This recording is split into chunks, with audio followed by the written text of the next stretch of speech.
tak leso panjenengan menepi ketinika. Enten. Ba di sini amanan mangken kula ngibah. Ya Allah. Enten ra, ampun ra. Male tak leso. Enten. Wih lele katinika nih. Oke. Angki. Bismillahirrahmanirrahim. Oke, tore. Kamera roll in action.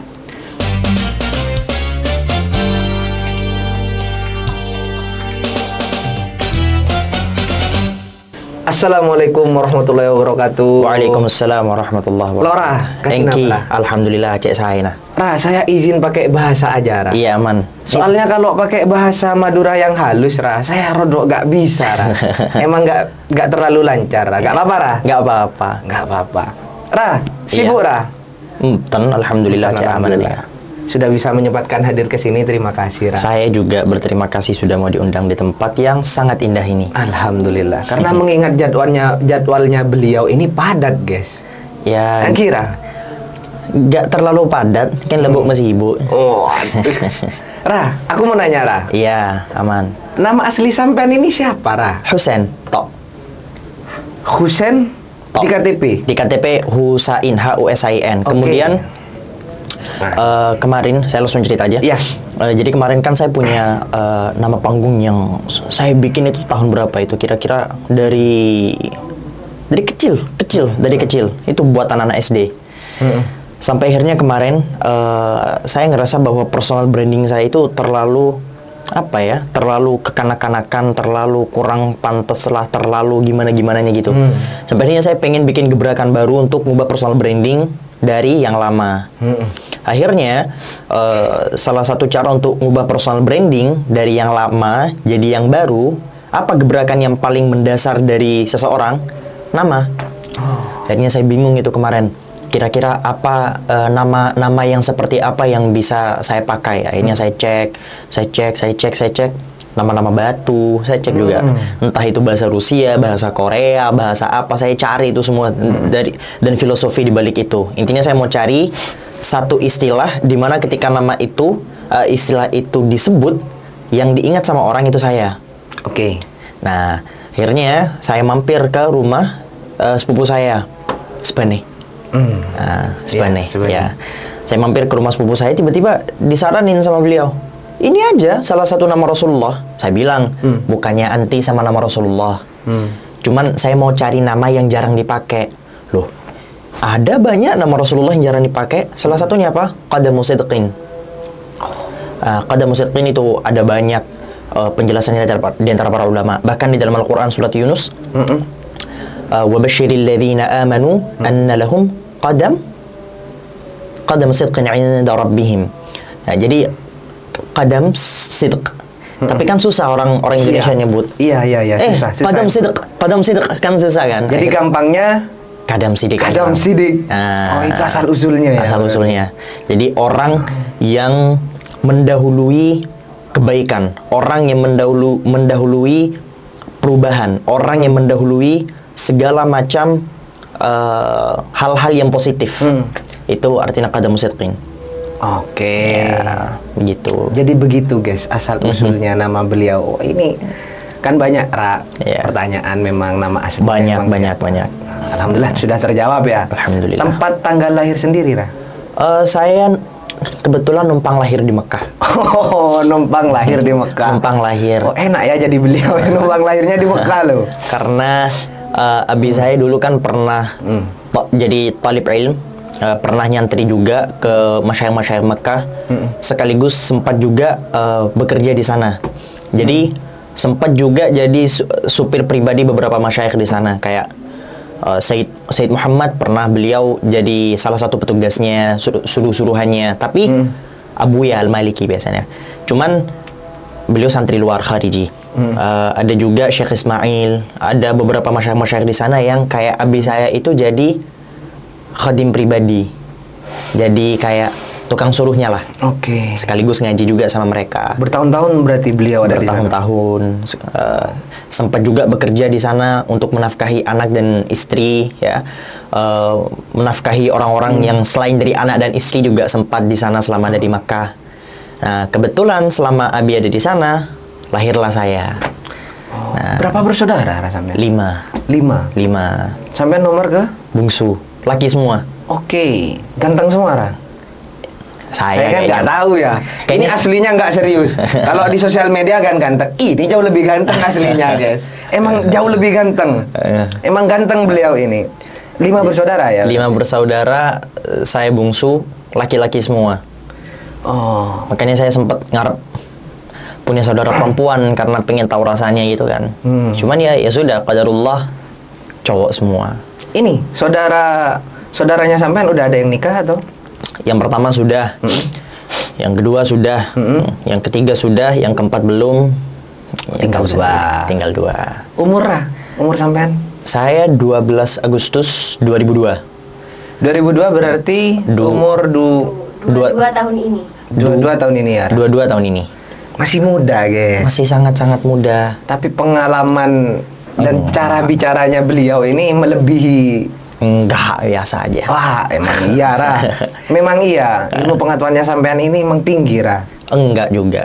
Karena Nah, mungkin terlihat seperti itu karena semua itu kan dibentuk sama lingkungan ya. oke. Lingkungan saya, semua orang terbiasa untuk berdiskusi, berdialog tentang hal-hal yang semacam itu. Jadi karena saya dibentuk sama lingkungan yang seperti ini, jadi bagi saya ya biasa. Nah, jadi kebetulan saja, qadarullah ya. Oh. Kebetulan saja. Panjenengan juga kalau semisal tinggal di sekitar saya mungkin ya dengan lingkungan seperti itu ya sama digituin. Apalagi abi saya. Abi saya itu wah, masya Allah. Sejak kecil saya dibiasakan dengan diskusi. Apapun itu didiskusikan. Saya sejak kecil anak SD aja diajak buat ngukur tanah. Ayo nak, ini kira-kira berapa meter? Diajak buat ngobrol politik. Oh, Masih kecil. masih kecil itu ya? Masih kecil. Saya masih ingat dulu pernah Anas Urbaningrum. Pernah dengar? Dulu orang Demokrat. Sekarang bikin partai baru kan. Nah, itu Anas Urbaningrum, terus siapa dulu politikus-politikus, itu bahan perbincangan saya sama abi saya ketika saya SD. Ketika SD itu ya? Ketika SD. Dan ketika Anas Urbaningrum divonis sama dijatuhkan sama KPK bahwa dia sudah jadi tersangka korupsi, saya pulang masih pakai seragam. Saya ngeliat berita itu ada di TV di atas. Di di warung apa di mana saya gak ingat. Iya. Saya pulang ke rumah dalam keadaan excited. Oke. Abu ya, Anas Urbaningrum masuk penjara, Anas Urbaningrum tersangka. Anak SD loh itu. Itu guys. SD. Itu SD loh. Itu SD. Jadi pas SMP saya pernah masuk BK. Pas Kenapa itu, SMP. Ra?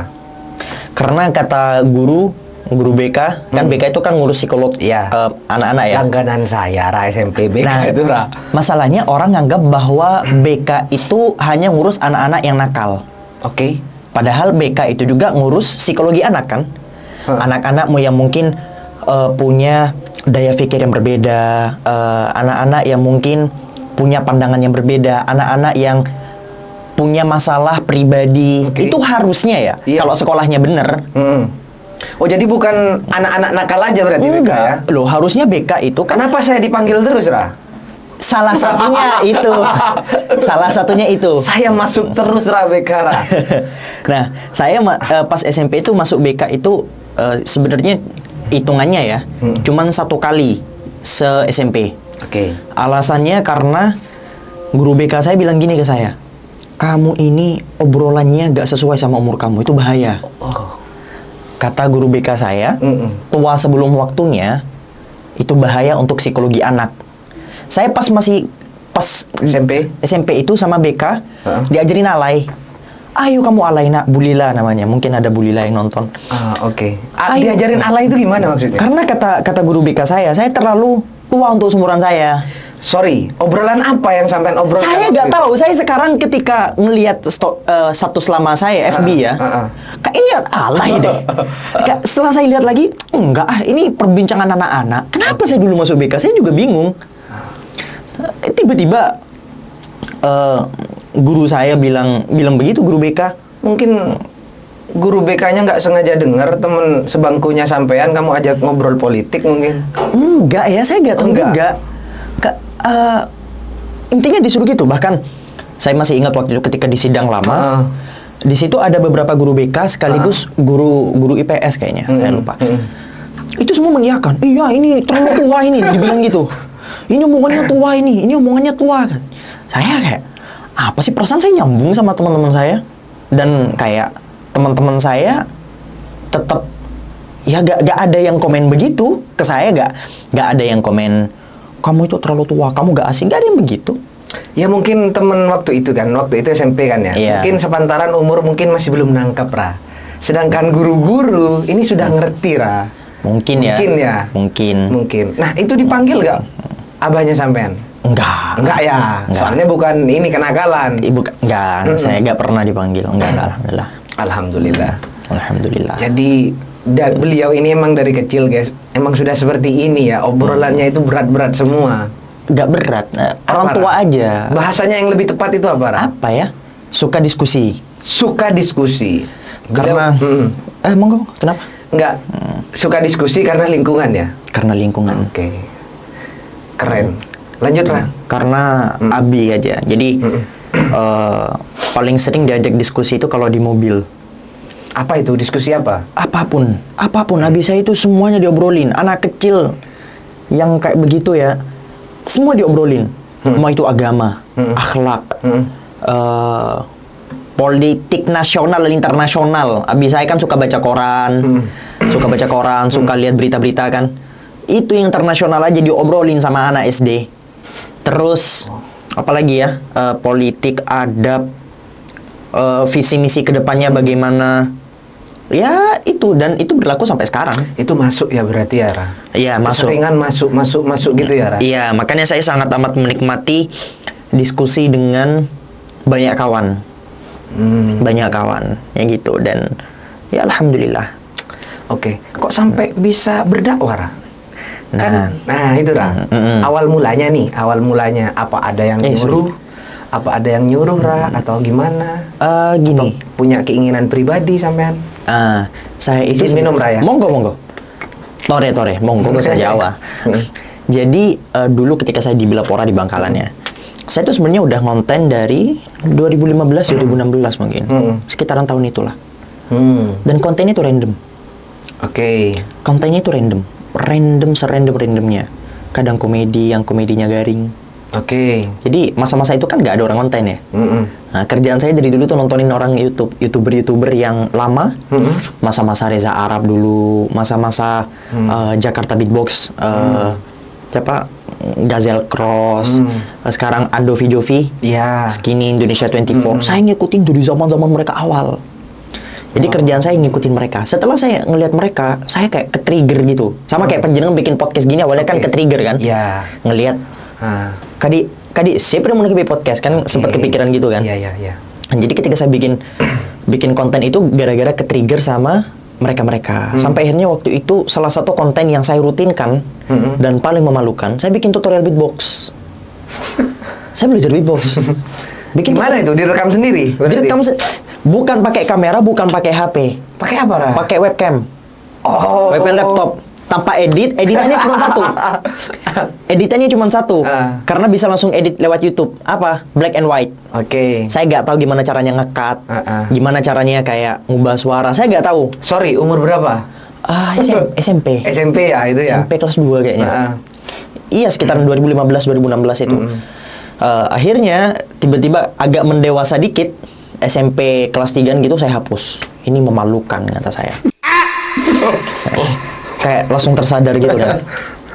Nah akhirnya saya coba ngonten apapun, ngonten komedi dan sebagainya. Hingga tiba-tiba waktu itu ada salah satu pendakwah Arab. Pendakwah Arab, namanya Umar Al-Udah. Sekarang lagi vakum dia kayaknya. Nah dia itu bikin konten-konten gitu. Ketika saya masih SMP. Kontennya di mana beliau? YouTube, orang Arab. Enggak, YouTube. Instagram dulu. Instagram. Jadi kontennya cuman ya pegang kamera, ngomong, bla bla bla bla bla. Ya sudah, 1 menit, 2 menit. Sekarang kan biasa konten begitu. Dulu. Oh iya. Dulu hampir gak ada loh. Benar. Di Indonesia bahkan gak ada. Ceramah itu harus panjang. Benar. Ceramah itu harus berjam-jam gitu. Nah itu kontennya sangat menarik. Kayak orang ngomong 1 menit, 2 menit, tapi dakwahnya nyampe. Waktu itu saya kayak terinspirasi gitu. Oh, asik nih buat bikin video dakwah. Apalagi saya ngaji di rumah. Saya walaupun tontonannya begitu, Abi saya menuntut banyak ke saya, menuntut apa? Menuntut ngaji. Tegas banget ya Abi. Oh tegas. Jadi kayak jadwal saya itu dari kecil itu sudah nggak ada. Saya nggak ingat seberapa sering saya main sama teman-teman. Karena kehidupan saya itu di rumah ngaji terus. Saya nggak mondok. Oh nggak mondok? Nggak mondok. Tapi saya ngaji ya sebagaimana anak pondok. Oke. Karena bisa saya sendiri yang megang. Jadi saya kebetulan ngaji. Setelah saya ngaji, apa yang saya dapatkan ilmunya dari ngaji itu saya kemudian bikin video singkat. Tapi saya nggak berani upload di mana-mana kecuali story WhatsApp. Oke. Itu video udah banyak ya berarti? Video sudah banyak. Saya upload di story WhatsApp. Kenapa? Nggak malu. Oke, malu. Malu. Sebelumnya berani upload video komedi dimanapun. Tapi buat upload dakwah saya malu. Kenapa? Malu aja, gak ada alasan anak sekecil itu kan. Iya benar sih. Iya masih SMP ya. SMA kelas 1 ya. Udah SMA itu berarti. Saya akhirnya upload di story WhatsApp. Upload. Lama-lama saya kayak memberanikan diri upload di mana? Di Instagram. Di Instagram. Saya udah deg-degan dan saya kayak, wes, abis ini saya dibully, habis ini saya dikata-katain, ya sudah lah mau gimana. Kalau boleh tahu video pertama yang diupload itu tentang apa? Dakwah apa? Apa ya? Nggak ingat saya. Tapi masih ada di arsip. Oke. Masih ada. Memalukan, saya nggak mau liatin. Nah, itu saya bikin video di situ dan ternyata respon dari kakak-kakak. Yang paling saya takutin sebenarnya dari saudara. Oke. Ternyata responnya positif. Langsung ngechat itu sama? Enggak, di komen. Di komen bahkan di screenshot. Kayaknya dulu belum ada sistem share video deh. Iya kayaknya. Iya, gak ada sistem share video ke story. Tapi itu di screenshot, kemudian dimasukin ke story-nya.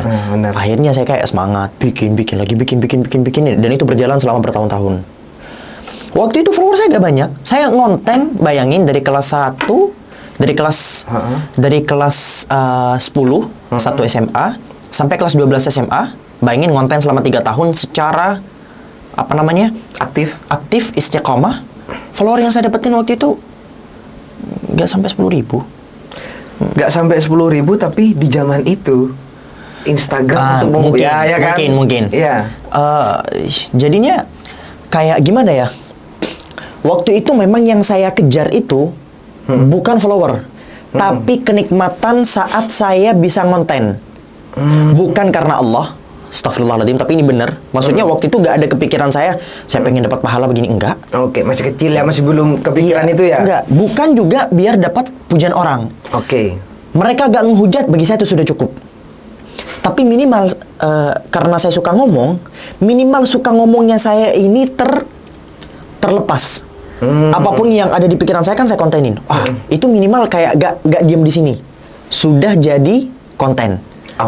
Akhirnya alhamdulillah mantap di keterusan.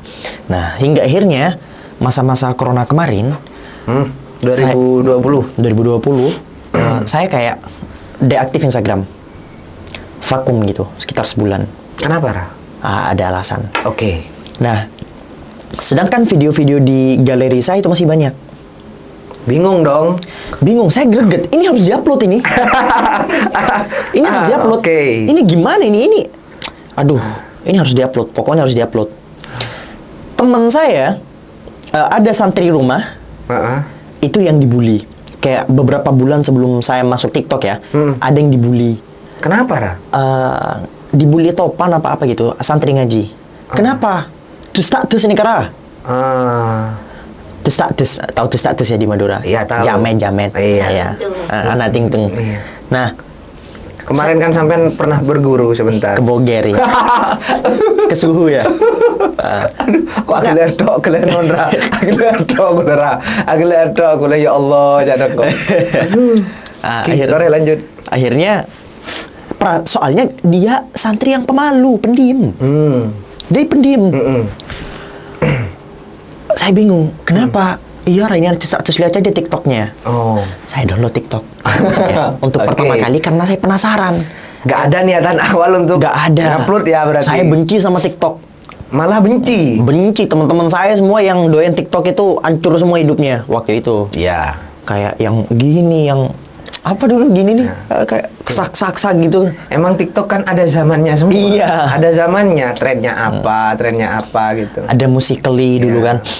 Nah, akhirnya gara-gara teman-teman saya yang gara-gara ada santri yang begitu, ini saya download TikTok untuk pertama kali terus ngecek, ternyata benar.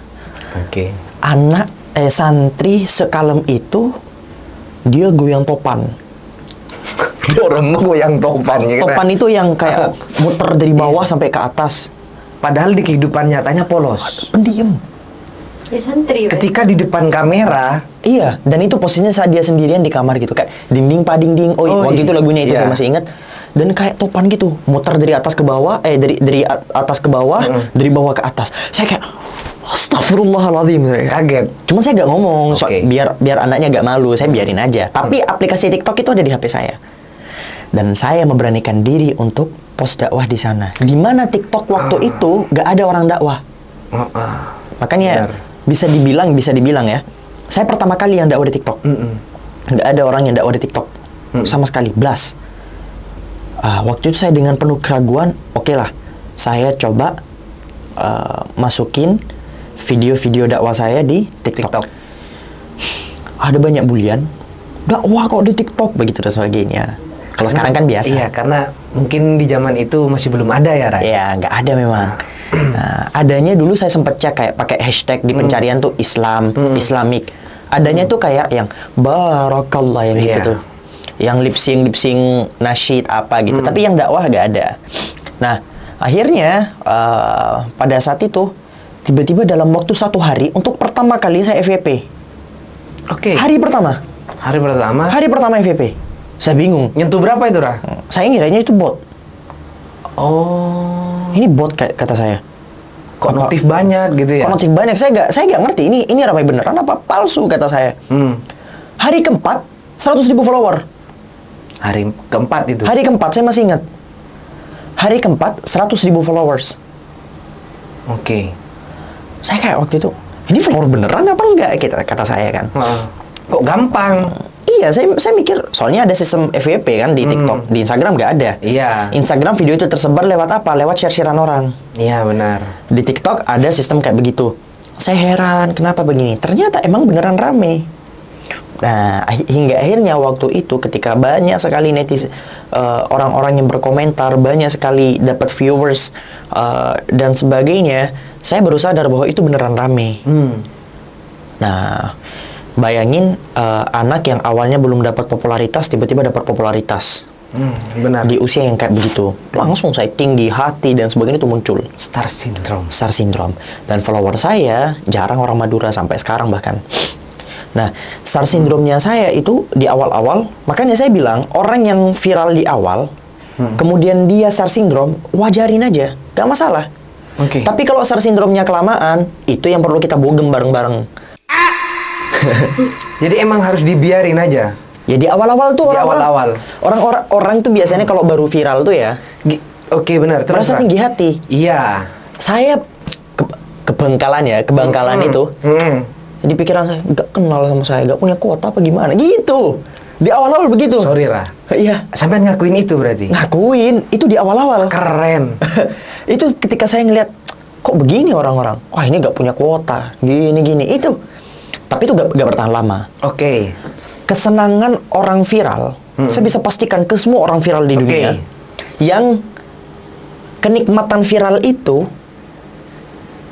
maybe gak lebih dari 3 bulan. Atau mungkin 6 bulan lah paling lama. Kenikmatan viral itu gak lebih dari itu. Sisanya, Anda akan tersiksa dengan keviralan itu. Tapi kenapa sekarang ada orang yang tetap jualan, pengen terus rame, karena duit. Jadi bukan karena dia senang viral, tapi karena duit. Ya kan? Kalau cuma viral gak dapat duit? Iya, orang gak akan lama senengnya. Gak akan lama, saya jamin gak akan lama. Semua artis internasional, ya, mayoritas itu pernah ngeluh gara-gara mereka viral. Siapa? Justin Bieber. Sering dia ngeluh. Iya, benar. BTS. Benar. Siapa? Banyak di antara mereka, entah yang ngeluh lewat ini, lewat apa? Live, atau lewat lirik lagu, atau lewat banyak penggalan-penggalan cerita-cerita mereka. Mereka ngeluh karena viral. Karena memang viral itu enaknya di awal doang. Salah ngomong dikit aja, salah ngomong dikit, langsung bulian, cepak. Benar sih. Nah, jadi orang itu gampang muji dan gampang menghina.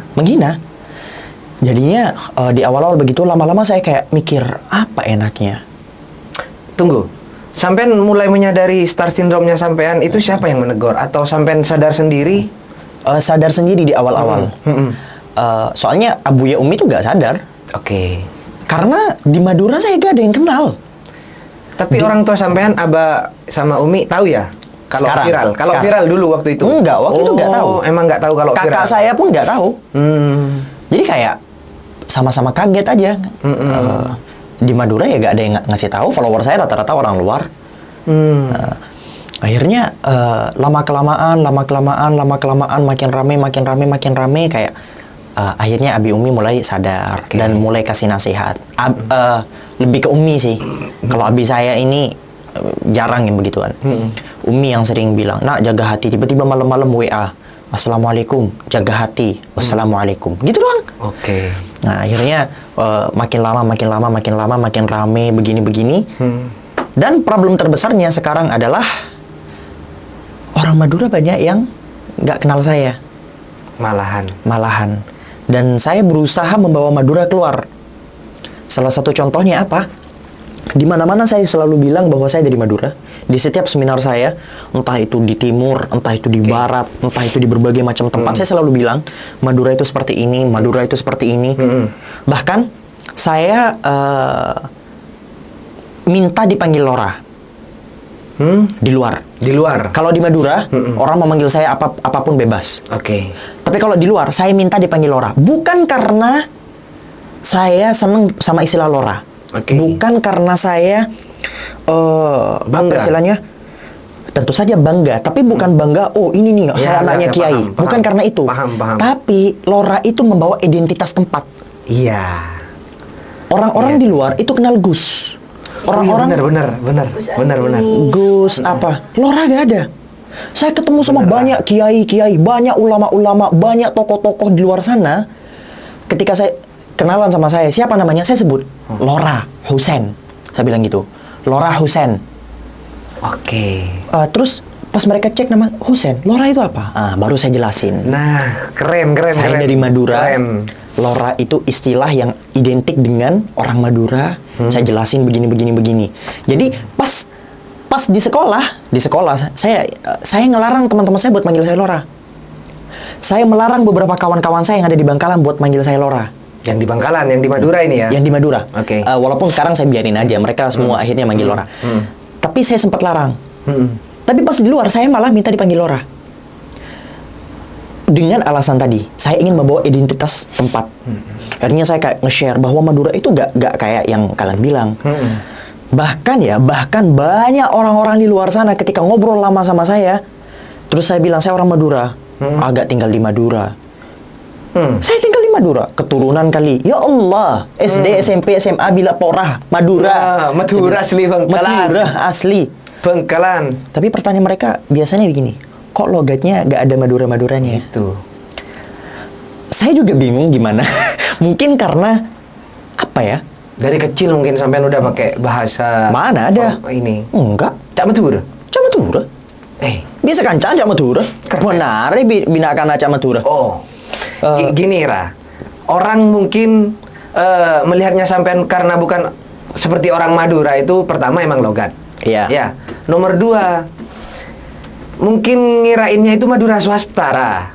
Paham nggak? Kayak Madura yang Jember, Situbondo. Mungkin ngiranya seperti itu, Ra. Enggak sih. Mereka lebih ke karena ini. Astagfirullahaladzim, apa istilahnya? Bagaimana pandangan mereka terhadap masyarakat Madura, orang-orang di luar? Nangkap aku. Iya, stereotip mereka terhadap orang Madura itu seperti apa? Madura itu pasti ketinggalan, Madura itu pasti begini, Madura itu pasti kaum rendahan, kaum minoritas, kaum bla bla bla, kaum jelek yang suka ngata-ngatain orang dan sebagainya. Makanya saya sering mengklarifikasi ke mereka bahwa Madura itu nggak begitu. Madura itu nggak semuanya begitu, tentu saja ada, kita harus mengakui. Dan perlu kami edukasi juga kepada masyarakat Madura, ya jangan sering-sering bikin ulah. Oke. Kasihan kita yang berusaha kayak keluar bilang bahwa Madura itu begini, yang muncul di FVP malah Madura berulah. Contoh. Ya, banyak lah ya. Saya kira kasih contoh ya. Ya, iya apa ya? Apalah gitu. Kayak kemarin teman-teman saya yang di luar ya, tiba-tiba ngirim saya link. Gimana ini Madura? Kok mortir digergaji katanya? Iya, iya lagi. Iya dan sebagainya. Jadinya saya kayak, aduh, gimana ya cara klarifikasinya ya? Soalnya buat klarifikasi juga, ini tidak terjadi di daerah lain kan. Mortir digergaji itu kayaknya cuma di Madura. Mana tetangga saya, Kamal lagi. Iya bener. Kan mak semak jadi Roma. Ya, akhirnya ya sudah. Fokus saya sekarang adalah gimana caranya saya bisa bawa nama Madura keluar. Walaupun nama saya di Madura tidak dikenal. Bahkan sebagian orang ketika saya lagi ada di Bangkalan, di Paseban, Paseban saya lagi ini jogging. Iya, Kak Husen, ngapain di sini? Ya jogging. Oh di Bangkalan berapa hari? Oh. Tiar yang dina. Ping. Malah dikira liburan. Makanya dikira main ke temen, dikira kemana. Akhirnya sekarang saya di mana-mana bilang kan ke orang, saya Madura asli. Makanya saya sering videoin rumah-rumah saya dan sebagainya. Kayak di Madura itu begini budayanya, apa yang terjadi di Madura. Saya sejak kecil kan pada aneh. Oke. Karena abu ya, saya diajak ya cek asabe, ya ngebuat ajem, pipik, mbi. Layaknya orang Madura pada umumnya. Orang Madura. Walaupun saya dari keluarga kiai, cuman abi saya itu didikannya gak kayak sebagian besar kiai. Mungkin karena santri ini masih dikit dan gak jadi kiai yang pondok besar ya. Kayak di rumah sapoan,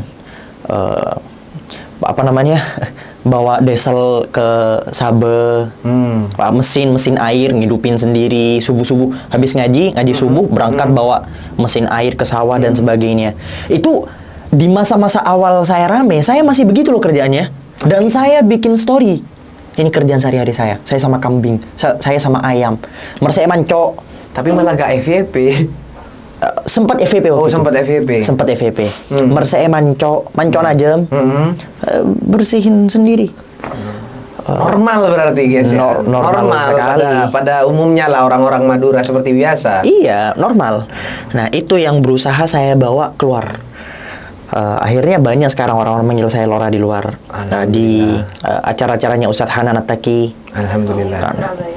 Enggak cuma di Surabaya, di mana? Di Jogja pernah, di berbagai macam belahan Nusantara ya. Oke. Nah, ini kan katanya sampean mau hadir ke Dr. Richard. Ya kan? Iya, katanya tanggal 12 tanggal ini kan. Mau disuruh panggil Lora nggak beliau? Kan mau iya. Haruslah. Iya. Ya kan? Iya. Biar orang tahu. Iya. Nggak taunya cuma apa? Iya, benar. Iya, saya dengan alasan yang tadi, bukan dengan sekali lagi ya, bukan dengan andai kata saya ini Gus tinggal di Jawa, bodoh amat orang manggil saya Husen dan sebagainya nggak masalah, karena semua orang tahu Gus, sudah tahu, benar. Semua orang tahu Jawa, tapi sedikit orang yang tahu Madura. Di pikiran mereka Madura kan yang begini saja, seperti yang kemarin saya datangi, Kak Tuan Boger. Enggak, ini serius. Tujuannya sampai ke sana itu apa? Lora. Serius ini nanya beneran ini. Salah satunya kan hiburan. Salah duanya. Salah duanya. Iya. Salah satunya. Satu itu udah salah ya berarti. Iya. Nah, itu kayak sebagai pembuktian. Kok hari Madura bos? Gitu. Kayak, ini Madura. Makanya kemarin saya bikin konten pakai jaket yang pakai lihat nggak konten saya di TikTok itu? Lihat. Reng Blatter di Madura itu begini. Bajunya seperti ini. Lalu bagaimana bentuk penghormatan mereka terhadap kiai dan sebagainya. Itu berusaha sedikit demi sedikit berusaha ingin saya angkat. Di vlog-vlog saya bilang, "Oh, kalau di Madura ini begini. Saya bilang. Oke. Konten terakhir kemarin saya bikin di akun second. Bahasa Maduranya wajah apa? Muah. Makasih, Mas. Oh. Baru ngeh. Iya, kayak bercanda-bercanda Iya, kayak gitu. oke. Biar orang-orang sedikit demi sedikit becik apa yang laki.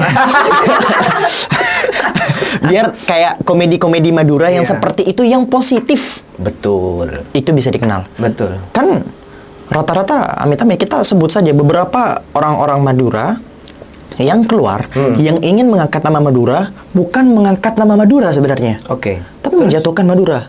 Contoh? Lebih banyak apa? Nggak usah sebut. Nggak usah sebut. Akhirnya gara-gara orang Madura yang seperti ini, yang kerjaannya jelek-jelekin Madura terus-menerus, akhirnya Madura.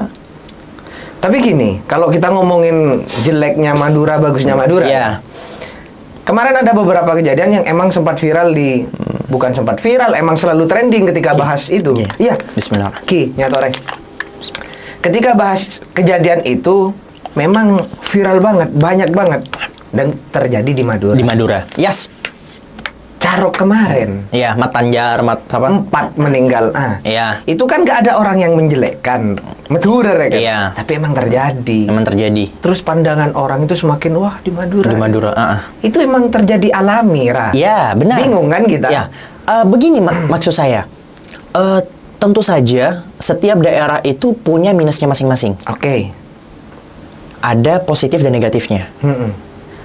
Dan mungkin beberapa contoh komedian-komedian ini, kalau di dalam psikologi ada namanya negativity bias. Negativity bias adalah ketika kita melihat sesuatu yang buruk dibandingkan sesuatu yang baik. Dan pasar memang mau itu. Coba, mana yang lebih laku berita, hari ini ada kematian 10 orang dengan kelahiran 100 orang. Mana yang lebih laku? Itu yang pertama. Kematian kan? Iya. Berita negatif pasti lebih laku. Para komedian-komedian yang mengatasnamakan Madura dan sebagainya, harusnya kan mereka bisa jelasin hal-hal positif di Madura.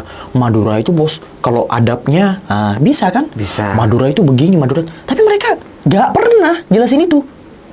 Jadi akhirnya yang disebutin apa? Buat cobaan kapi.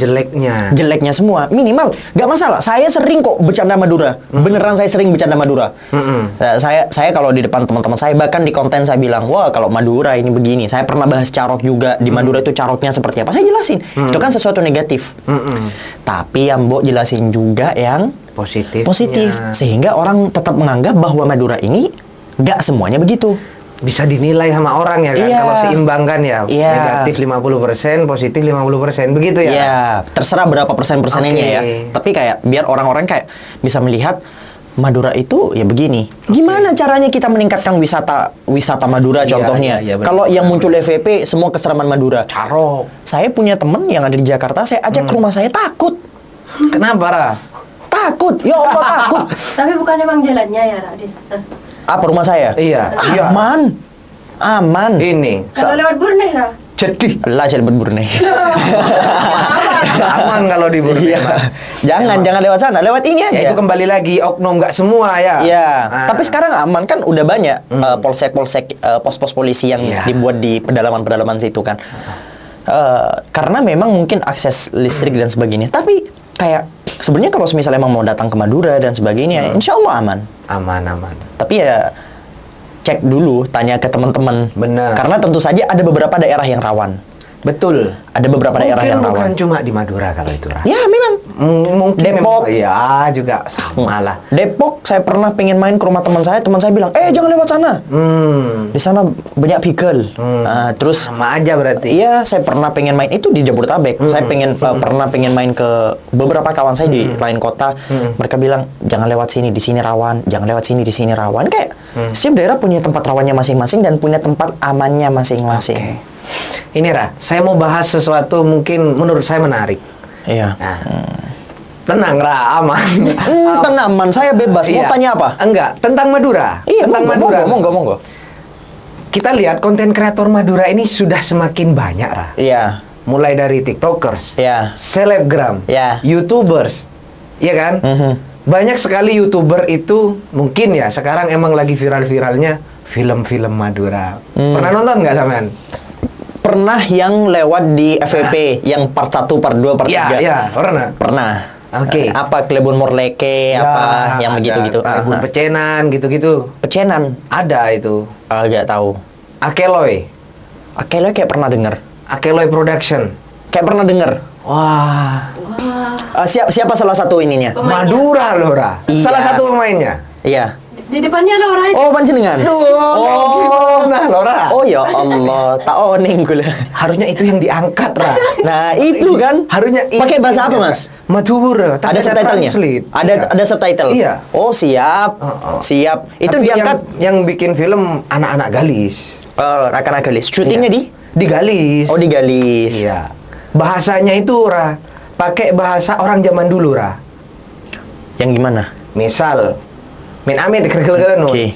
Kan kalau film itu, Ra, kalau di Akelo itu pesan moralnya itu bukan kata-kata, Ra. Apa?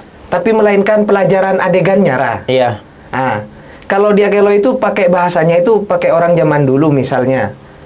Arwe patene bingko. Kan kalau bahasa yang biasa kan gitu. Arwe kalah bingko. Gitu-gitu. Oh iya. Seperti itu. Nah, menurut sampean gimana? Kan sekarang lagi marak film-film Iya. di Madura. Nah, Nah, iya itu mengangkat positif. budaya loh, Ra. Iya, kalau semisal filmnya positif, kami dukung. Oke. Ya, selama di dalam filmnya tidak ada unsur maksiat kayak ngeceriting pacaran, kan enggak kan? Ngeceri, ayo kena pacar. Mede ya kena. Semoga Kan kedepannya film. ya. Maksudnya, Ra. Enggak, maksudnya tidak ngajarin ayo pacaran, Arya. Atau ada unsur-unsur yang mengajarkan hal negatif, kami dukung. Iya. Mengangkat budaya Madura salah satunya, bahwa di Madura ini ada beberapa istilah-istilah yang seperti ini. Rata-rata penonton orang mana? Madura. Aduh, siapa ya kena? Iya, Madura emang, Ra. Enggak, maksudnya Konten kreator film ini banyak, Ra, di Madura, Ra. nggak bisa gitu. Coba cari trik gimana caranya biar pasarnya menyebar di luar Madura. Bahasa, Ra. Maduranya gak keangkat. Enggak, bisa kok. Yang pakai subtitle. Oh. Cuman ya Tapi ceritanya itu juga tetap budaya Madura. nggak masalah. Saya kalau nggak salah konten kreator Medan kan banyak ngejelasin tentang budaya Medan. Tapi penontonnya di luar Medan banyak. Mungkin Benar. berarti kedepannya ini Akeloy ya. Akeloy, Matapena, semuanya, Ra. Konten. Akeloy, Aku ngomongin seluruh ini, seluruh dari timur sampai ke barat. Nah ya, Akeloy, Matapena dan sebagainya, nanti abis ini saya pulang coba tonton. Iya. Ya, Akeloy dan sebagainya saya coba tonton abis ini. Nah itu coba cari trik gimana caranya biar pasarnya lo ning Madura melolo. Biar orang luar juga Tahu. lihat. Ya, sehingga orang luar bisa lebih mengenal Madura, bisa mengenal Madura lebih dalam. Gitu. Tapi mungkin ada emang orang luar, tapi Madura swasta, Ra. Karena bahasanya mungkin sama, jadi nonton. Iya. Begitu. Iya. Positif, negatif itu, Ra. Positif ya. Saya belum nonton, nggak bisa belum hukumin. nonton. Belum nonton. Iya, belum nonton. Oke. Iya. Tapi perlu nggak diperbanyak konten kreator di Madura ini biar lebih ini, Ra? Perlu dengan beberapa catatan. Oke. Pertama, Cak Banyu Ba Iroma Tibi. keren. Itu yang pertama. Ya. Ya, Anda tinggal di Madura, besar di Madura, kerjaan keluar ngata-ngatain Madura. Oke, benar. Yang kedua, usahakan agar narasi-narasi yang keluar adalah narasi yang positif. Gak apa-apa kritik Madura. Saya senang kalau ada konten kreator Madura yang mengkritik Madura. Misalnya ada konten kreator yang bilang, Boen Kapiria sebagai orang Madura. Harus lo deh. Agak masalah. Oke. Asalkan kritik. Oke. Bukan ngejek dan sebagainya. Itu agak masalah. Atau misalkan komedi. Saya beberapa kali lihat komedian-komedian Madura. Madura versus Surabaya, pernah lihat kan? Apa itu? Saya Polompo. Nggak tahu saya. Lupa namanya, aku pernah nonton. Yang Iya. versus Surabaya. Iya. Bagi saya itu komedi yang aman. Oke. Karena tidak ada unsur ejek-ejekan, tapi unsur menjelaskan perbedaan budaya. Budaya Jawa dan budaya Madura. Budaya Surabaya lebih tepatnya. Itu gak ada ejekan. Bagi saya kayak, oh keren nih, keren. Gak ada ejekan Madura, gak ada ejekan. Intinya yang dibahas di sana perbedaan budaya, itu saja. Gitu. Jadi tergantung kontennya berarti ya, Ra? Tergantung kontennya. Isi kontennya. Tapi emang perlu diperbanyak, Ra? Iya. Konten kreator di sini kan ya? Benar. Saya bahkan pernah ada forum internasional. Forum internasional di mana saya nggak bahas agama bahkan. Oke. Saya jelasin ke mereka tentang Madura. Oke. Pas di tempat obrolan begini, full Inggris. Inggris saya bahasa Inggris saya ini bahasa Inggris pokok ngerti. Asalkan ngerti aja, bukan bahasa Inggris pakai grammar nahwu sorof itu, bukan. Pokok ngerti. Saya jelasin di Madura begini, ini pulau saya jelasin kondisi geografisnya begini. Saking saya kayak pengen Madura keluar itu dikenal. Saya pengen orang tuh ngeliat Madura gak lagi kemakan sama stereotype yang gak jelas itu. Itu capek rasanya. Tiap kali kita berusaha mengedukasi yang Madura ini begini, Madura itu begini, yang keluar FVP yang mana? Sih. Malah yang bertolak belakang ya. Ya, itu. Seharusnya itu yang ditutupi. Gak harus ditutupi, gak masalah. Tapi ini sebagai apa ya? Trigger warning bagi yang lain. Ayo. Walaupun berita negatif ada, berita positifnya angkat juga. Betul. Adabnya orang Madura sama orang tua, adabnya orang Madura sama tamu. Oh, kalian ya, orang luar kalau datang ke Madura, orang luar saya kasih jaminan, orang Jawa, orang Madura kayak raja kalian. Betul. Kayak raja. Betul. Oh, kalian yang dikasih makan, yang dikasih ini. Semiskin-miskinnya orang Madura, segak punyanya orang Madura. Orang luar datang ke Madura, Amet ya, bicara di sana, beli makan, dikasih apa sak, indah seadanya, emang semampunya ya, Ra? Iya. Kayak kalau ada ayam, insya Allah ayamnya mungkin disembelih khusus buat tamu. Betul. Iya kan? Ayamnya disembelih khusus buat tamu. Ya itu siapa yang ngomong itu? Keindahan gak ada. Gak ada. Yang dia omongin apa? Ya hal-hal yang iya. Gitu. Hanya itu. Males ngesensor aku, Ra. Iya. Gitu aja. Lora, ingin tanya lagi. Boleh. Sempat viral, Lora ini gak mau banget foto kalau sama lawan jenis. Kenapa? Bukan, maksudnya jarak. Selalu ada jarak. Kenapa, Ra? Karena apa ya? Selain itu, ini ya emang nggak boleh ya. Selain itu, aku nggak mau jawaban sesimpel itu. Kadang-kadang ada netizen yang apa ya? Yang saking husnudzonnya sama saya. Contohnya, di depan ada cewek. Iya. Depan ada cewek. Nah, ketika saya lagi lewat, saya kayak gini doang, nggak lagi nunduk. Gini doang, kayak kebetulan lihat ke bawah. Kayak panjenengan, misalnya panjenengan lewat gitu di jalan kan, kadang lihat atas, kadang lihat kanan, kadang lihat bawah. Pas lihat ke bawah ini di slow mo kadang. Di slow mo, Masya Allah nunjukin pandangan, dikasih backsound Islami. Itu udah beda ya jatuhnya kalau TikTok ya. Bila cinta dikasih gitu kan backsound.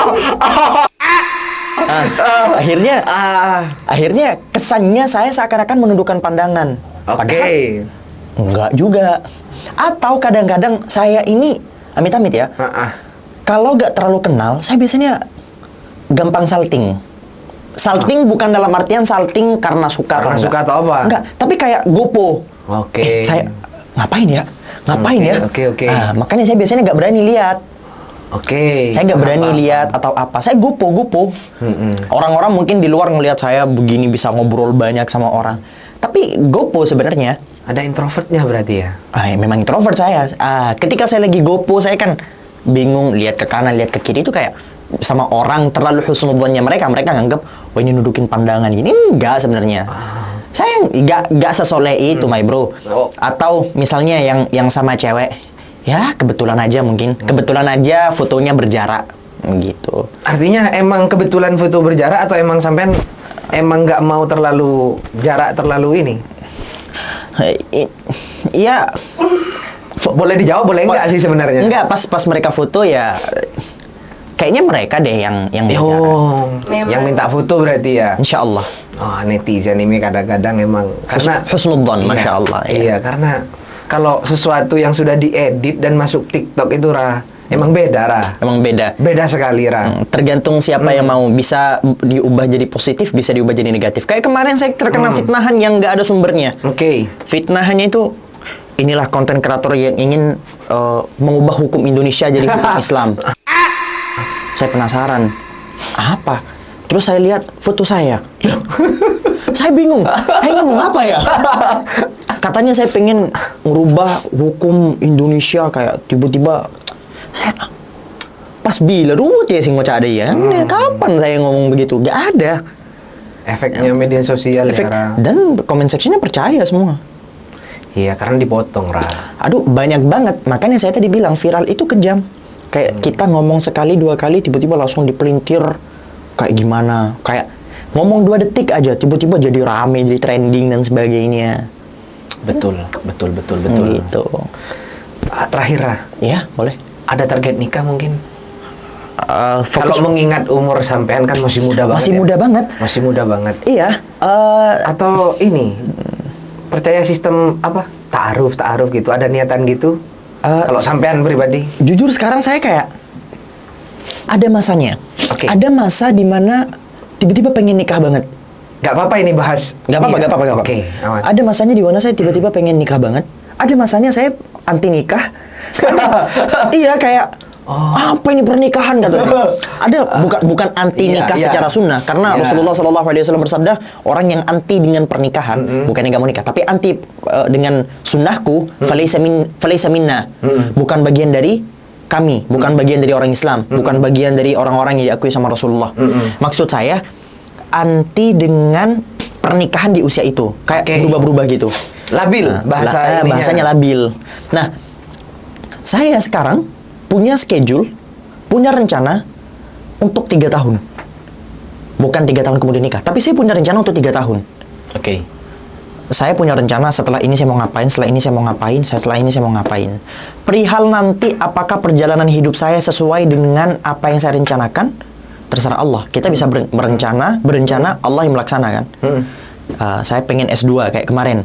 Saya pengen langsung S2. Tiba-tiba qadarullah nggak bisa dengan beberapa alasan. Akhirnya saya mondok. Mondok ini dadakan banget.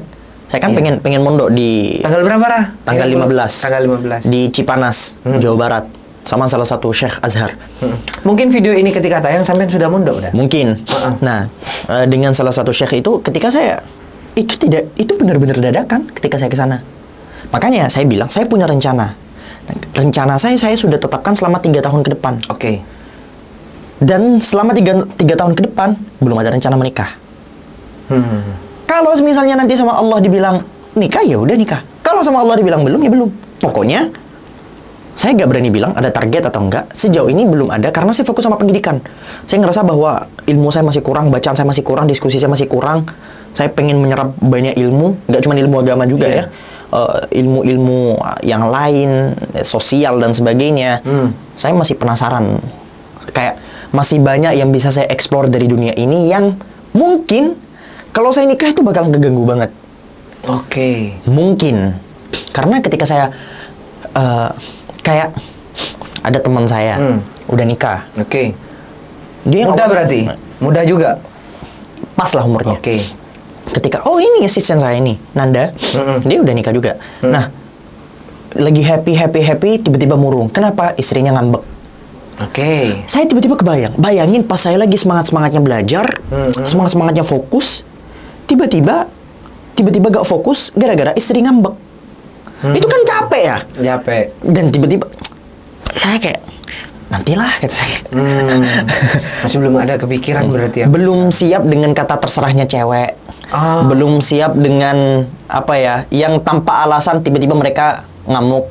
Belum siap dengan kalau di TikTok ditanyain pas kita udah kasih effort, kata TikTok ya, udah kasih effort 1 juta kali, mereka masih tanya, kamu tuh sayang gak sih sama aku?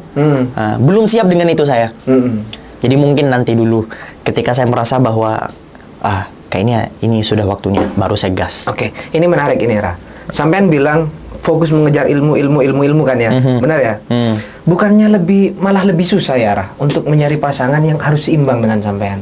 Oh enggak, saya nggak mensyarati seimbang begitu. Maksudnya masa, Ra, sampean nggak pengen istri yang juga soleha kayak ini, Ra? Yang penting bagi saya solehanya sama lah intinya. Kayak sampean cari ilmu juga. Kalau bisa begitu, cuman begini bahasanya. Kalau bisa begitu. Cuman begini. Salihah tentu saja harus. Salihah, salat 5 waktu, akhlaknya baik, beradab sama orang tua, beradab sama suami, itu harus. Tapi banyak orang-orang yang menganggap bahwa salihah itu ketika dia hafal Quran, hafal hadis, hafal ini. Padahal kan tolak ukurnya gak itu. Oke. Itu bonus saja. Itu bisa didapatkan sebelum atau setelah pernikahan kan. Tapi yang paling penting adalah ketika ngebahas tentang salihah, dia berakhlak baik. Itu sudah cukup jadi salihah. Ini cukup. Nah, bagaimana istri saya kelak, wallahu alam. Berarti tidak ada syarat untuk menjadi pasangan sampean kelak.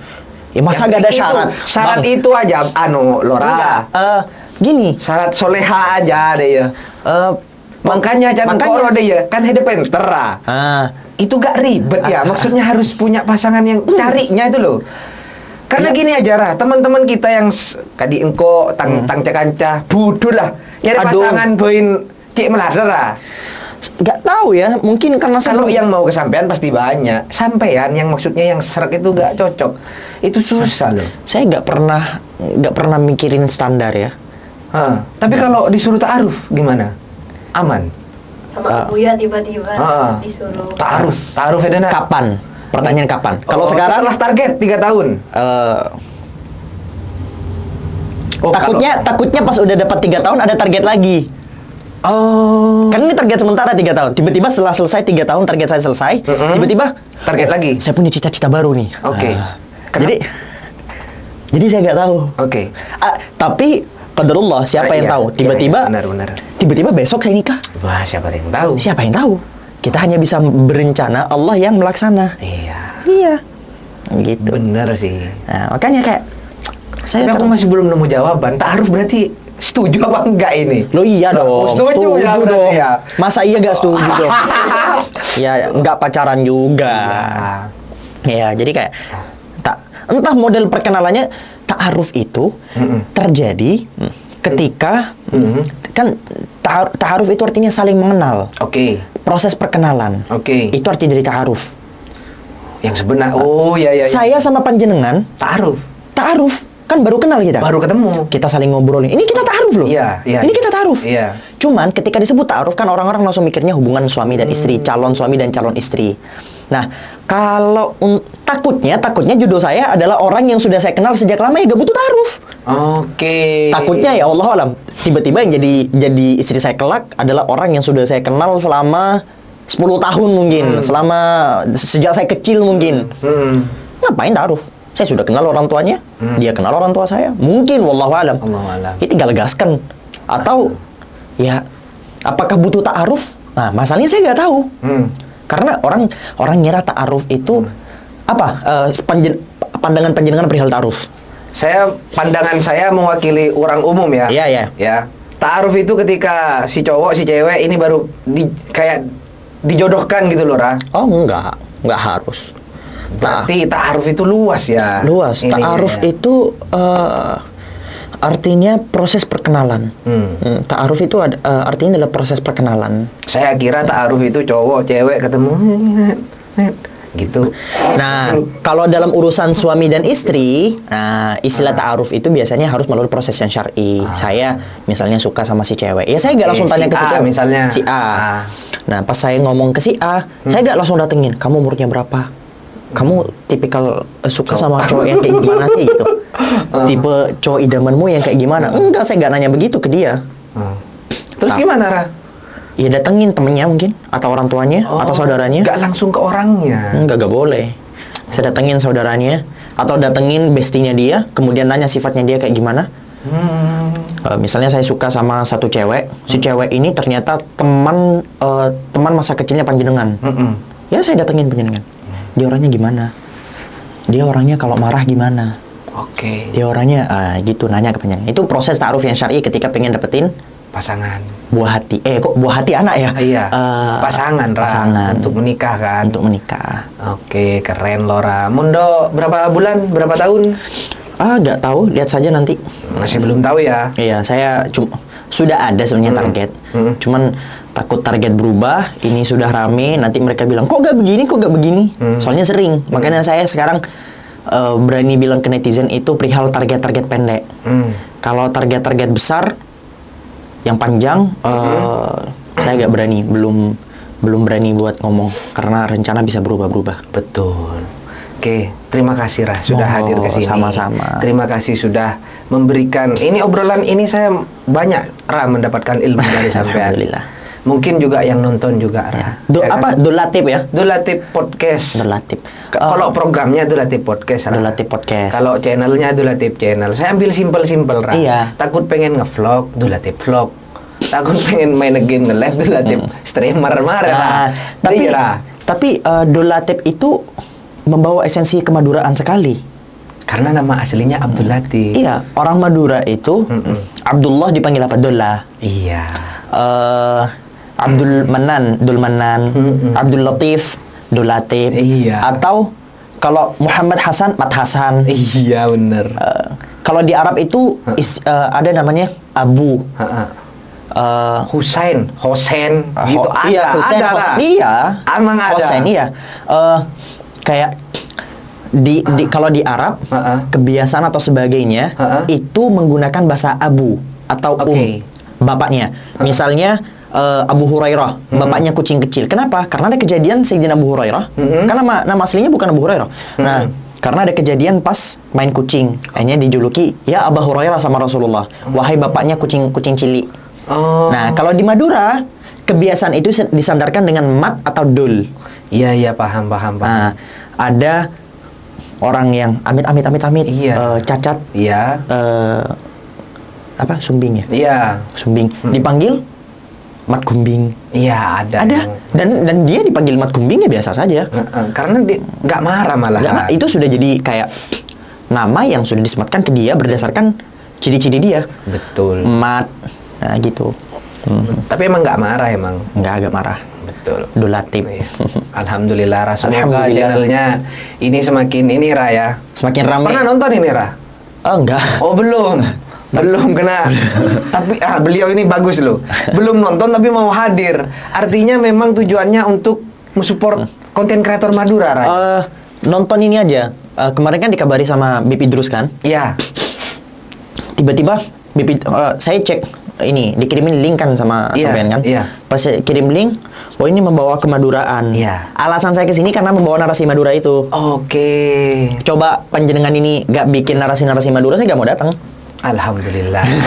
Iman telok lebar kan. Karena kemaduraan itu Dolatip itu. Terima kasih banyak. Ya, sama-sama. Saya terima kasih juga. Buat penonton Dolatip Channel, terima kasih yang sudah support. Jangan lupa untuk order skincare Arta. Linknya ada di deskripsi. Dan jangan lupa juga untuk parfumnya dan pomade-nya orang Madura itu Perfect Man. Linknya juga ada di deskripsi. Jangan lupa di order. Itu yang mendukung kita. Perfect Man, Ra. Ini buat apa ini? Ya. Itu buat ini, Ra. Spray, Ra. Pomade. Iya, pomade cair. Ada pomade cair? Ada, Ra, disemprot, Ra. Oh ya? Ada, Ra. Oh, ki anyar nih. Engki. Pola kayak bampean. Engki bagus. Engki to, Ra. Pomade beda nikah nyarok oma nikah. Nika, gue masih penasaran. Ki, kelangkong. Nika, lagi buka pira lah apa? Nika, Ra. Nih, Nika. Ownernya ini teman saya, Ra. Aman, Ra. Engki. Jangan bawa satu, Ra, bawa dua. Engki. Nah, ini. Alasnya. Oh, ini ada deodoran spray. Ya. Terus ini ada itu, Ra. Hairspray pomade. Ya, hairspray pomade. Mau nyoba pomade keringnya? Boleh. Kiba kapi kan? Premium ini oil based pomade. Iya itu, Be. Ini ya? Ya. Oke. Boleh. Rizky, kirimin lagi ya. Oke. Ya, terima Lora kasih. Kesokan. Engki. Alhamdulillah. Arta juga boleh dibawa, Ra? Boleh. Boleh nanti. Bismillah. Lora, bilang ke kamera, tung 2 telok tutup gitu. Gitu. Iya, penutupan channel itu. Oh ya. Tung 2 telok tutup. Oke. Assalamualaikum. Waalaikumsalam.